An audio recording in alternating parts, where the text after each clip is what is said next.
It's really important to convey the Iranian Americans that have been engaged in the last 4 decades have a very clear sight on, we want this regime gone, but what do we want as an alternative? It's really important to have that conversation, especially today, because there is a lot of noise.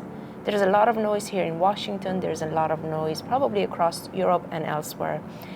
To your point, we've seen manufactured opposition, we've seen popped up opposition, we've seen people that have no political experience stepping into the opposition role.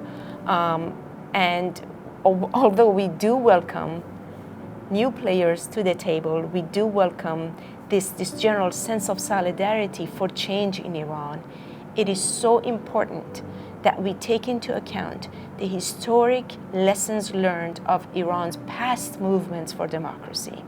You know, I come from a family that had political prisoners under the Shah, under the monarchy regime.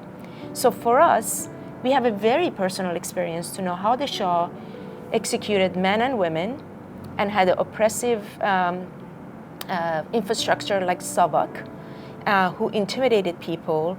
And he was a military dictatorship. He was, and you know, within the Iranian discourse, they refer to him as America's puppet because he really was a puppet that really undermined Iran's sense of autonomy and independence. But fast forward to where we stand today.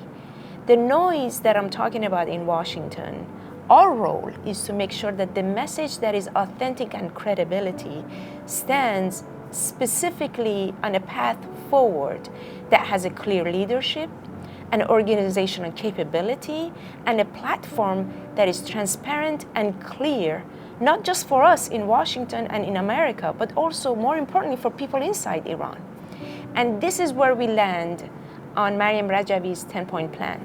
When she talks about a secular republic, non-nuclear, free market economy, modern judicial system, abolition of the death penalty, and rights of minorities, recognitions of Iranian nationalities, and understanding that the fact that we have to live in peaceful coexistence with our neighbors based on Universal Declaration of Human Rights, operating in Iran based on various UN treaties as an international player. That is what resonates for us. And I think that's what you were referring to as a Jeffersonian, especially for us in America, Iranian Americans. You know, there are more than one generation that's at the table here. Those of us who came from Iran, but our children, and many of us who probably have never seen Iran are fighting for this Jeffersonian transitional platform because it also represents what the people of Iran are standing for. Yeah, and I totally agree with that. I think Mariam Rajabi's 10-point plan was driven not by her individually, but she's the face of the National Council of Resistance of Iran.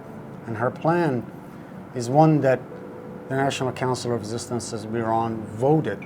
A large body, more than half of it is women. Yeah. And I think that's a segue to where we are both in historically and certainly at the moment with the women leading the protests in Iran, that the Iranian opposition and even the National Council of Resistance infrastructure is primarily women-led. And its largest inside Iran. That is correct. And its largest member, the MBK, is universally all women-led. And it is not accidental, therefore, that the uprising in Iran is women or women-led. That the women of Iran are inspired by 4 decades, more than 4 decades of women leadership in the ranks of the Iranian resistance. There are messages that you see inside Iran reverberating. Those school kids that the regime is so targeting are inspired by the desire for a secular republic, where not a single party entity, the Shah of Iran, unlike some of the other monarchies in the world, was installed. Was never chosen by the people of Iran. His father was also installed. And so the people of Iran have despised single party rule. And so that's why they overthrew in 1979 the Shah of Iran. Revolutions, I might add, are very costly. costly in terms of sacrifice to the entirety of the social network of society, to every family, and I am an example of it. How it affects everyone in the society, to economy, to political life, to social rights and everything.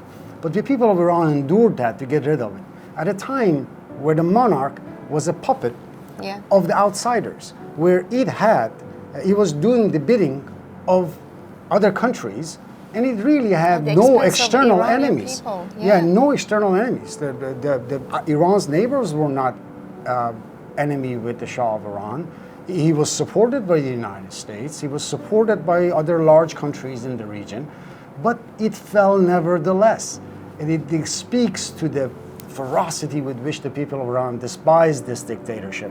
And that sort of desire for change, for representative government, is therefore embedded within the framework of the NCRI. It has two frameworks, for the most part, if I was to simplify it. No single party rule of the past, and certainly no single party rule of the current. And so if anybody who wants to gather together to bring about this regime, please join us. But this is what historically the people of Iran have sacrificed for in 1979, in 1952-53, and prior to that in the Constitution in 1906. So that is historically. So we follow a path that was given to us by Iran's history of resistance against dictatorial entities. And Madame Rajabi's leadership in that context, and her bravery and endurance, however, of her movement is inspiring to the people of Iran, and certainly inspiring, I'm sure it is to me, and motivator. Yes.